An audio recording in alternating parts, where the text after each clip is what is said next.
दत्तात्रेय महाराज जी के 24 गुरु के माध्यम से शिक्षा दी साधु संतों के लिए। मात्र कपड़ा रखने से कोई संत नहीं होता। कपड़ा रखना तो बहुत आसान है, विरक्त। साधु वह है जो किसी के काम को संभाले। साधु वह है जो हर स्वार्थ से परे हो। कपड़ा रंगना आत है, बहुत छोटी बात है, पर हृदय रूपी साधु के लक्षण है। मेरे माधव कहने लगे, उद्धव जी, ये मेरे जाने के बाद ये भूमि रहने योग्य नहीं रहेगी। तो भगवान अपना ज्ञान आत्मसात उद्धव जी को देते हैं कि आपको संत की तरह विचरित करते रहना है। आज भी बद्री विशाल में उद्धव जी हैं और दत्तात्रेय महाराज जी के माध्यम से दत्तात्रेय महाराज जी की 24 गुरु थे। कितने थे? 24। पर आप ये मत समझिए कि महाराज गुरु तो एक ही रहता है। कर्णधार गुरु एक होता है, मंत्र देने वाला, पर आपको शिक्षा अगर एक छोटा बच्चा भी दे तो वो भी आपका गुरु है। तो दत्तात्रेय महाराज जी ने एक कन्या से शिक्षा दी। क्या ली? कि उस कन्या का विवाह पक्का हो गया था। ससुर जी आए कि चलो बेटी को चूड़ी दे करके आए। जय जय श्री राधे।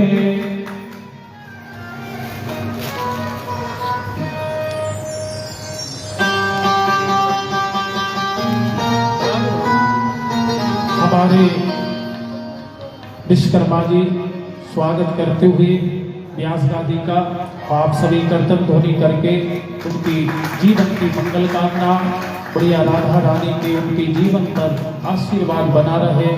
अपने जो भी उनका लक्ष्य है, माँ राधा रानी की कृपा से वो उसे प्राप्त करें। कर्तव्य ध्वनि करके आप उनका स्वागत करें। जय जय श्री राम। तो जैसे ही ससुर जी आए तो कहने लगे बेटे कि ये चूड़ी लेके आए आप। अब कोई भी अतिथि आए, नई नई रिश्तेदारी है, कहने लगे मैं आपके भोजन, कहने लगे बेटी दाल चावल बना दो। तो चूड़ी पहन ली। अब देखा चावल कहीं नहीं है तो सोचा धान को, और जैसे ही धान में मूसल देने लगी तो वो चूड़ी बजी। एक एक करके निकाली, फिर नहीं।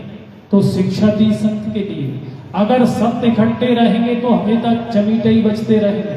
वो कहेगा मेरा चेला देखो कितना बड़ा।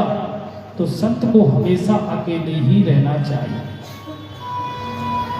भगवान का चिंतन के लिए अकेला, और पढ़ने वाले 2, और गायन करने वाले 3, और यात्रा के समय 4, और न्याय करने के लिए 5, और लड़ाई करने में जितनी ज्यादा संख्या हो उतनी। तो संत को हमेशा, तो दत्तात्रेय जी ने एक कन्या से सीखा कि संत को अकेले रहना चाहिए। दत्तात्रेय जी ने हिरणी से सीखा। जो हिरणी इतनी समझदार है, ऐसी प्रेम की बंसी बजाते हैं तो वो भूल जाती है और उसे शिकार करने वाले शिकार कर लेते हैं। संतों को प्रेम रस के श्रृंगार वाले गीत नहीं सुनना चाहिए। अगर आप ऐसे गीत सुनेंगे तो एक ना एक दिन काम का बाण तुम्हें डसेगा। हमेशा सूरदास जी के पद इत्यादि। तो संत को कभी ऐसे माहौल में नहीं रहना चाहिए। दत्तात्रेय जी ने हाथी से सीखा। हाथी इतना बुद्धिमान होता है कि किसी पुल पे चढ़ने से पहले एक बार पैर रख के देखता है कि मेरा वजन सहन कर सकता है कि नहीं।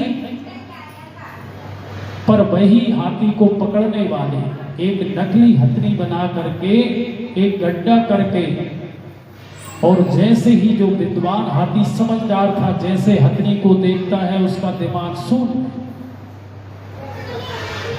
और वह इस गड्ढे में गिर जाता है। कई दिन तक उसे भोजन नहीं देते, अंकुश मार के।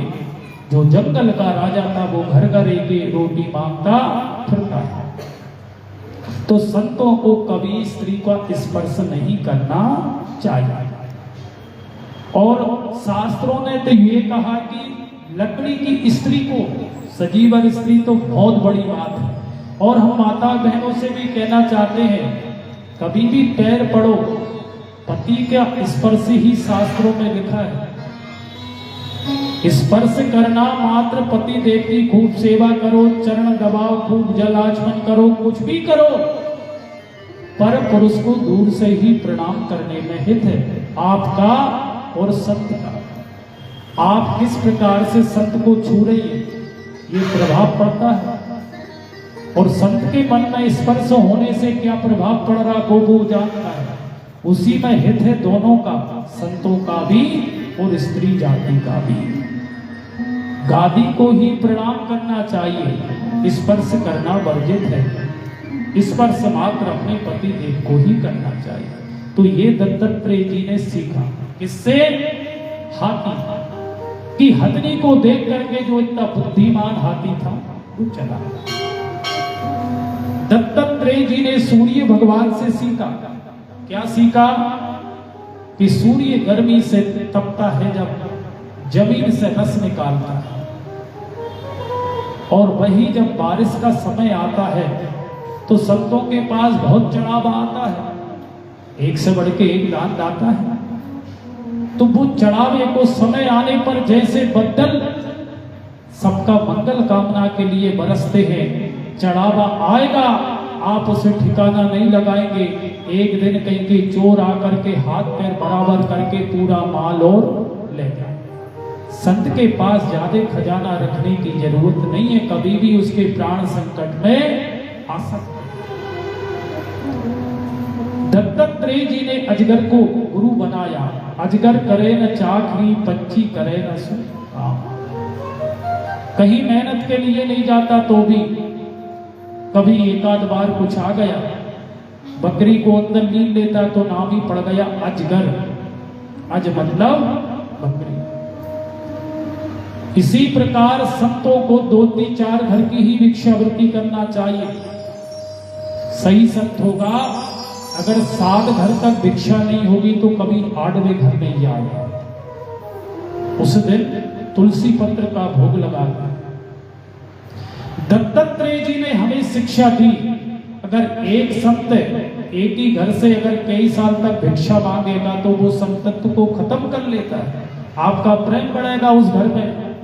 उसे कोई गड़बड़ी हो गई तो तुम्हें कष्ट है, रे भैया ऐसे भी दुख है, हमें भी है। तो संत को एक जगह कभी नहीं रुकना चाहिए। रमते जोगी बहता पानी की तरह संत को रहना चाहिए। अगर एक जगह रहेगा तो वो दूषित हो जाएगा, जिस तरह से जल हो जाता है। संत को उसी तरह रमते रहना चाहिए। दत्तात्रेय जी ने इस वायु से शिक्षा ली। हवा कैसे शिक्षा ली? हवा निरंतर अपनी गति से बह रही है। कहीं बदबू है तो हवा दौड़ती नहीं है कि जल्दी चली जाओ, और कहीं जगह सुगंधित है तो हवा रुकती नहीं है। इसी प्रकार संतों को कई जगह माला पहनाई जाती है, जय जयकार होती है, बड़ा स्वागत होता है। कई धूर्त लोग उन्हें पागल पाखंडी भी कहते हैं। तो संत जहां स्वागत होता है वहां कभी रुकते नहीं है, और जहां कहीं उनका अपमान होता है वहां से दौड़ते नहीं है।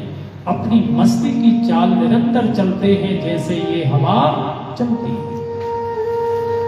दत्तात्रेय जी ने पृथ्वी को भी गुरु बनाया।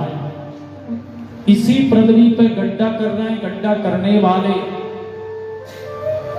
इसी पृथ्वी पे पंडित जी पूजन करा रहे हैं। कन कितने लोग इस पे गंदगी कर रहे हैं, पृथ्वी को कोई। इसी प्रकार संत को पृथ्वी की तरह क्षमाशील होना चाहिए। तो दत्तात्रेय जी के माध्यम से ये 24 गुरु हैं, जिनकी थोड़ी थोड़ी अपन ने चर्चा सुनी।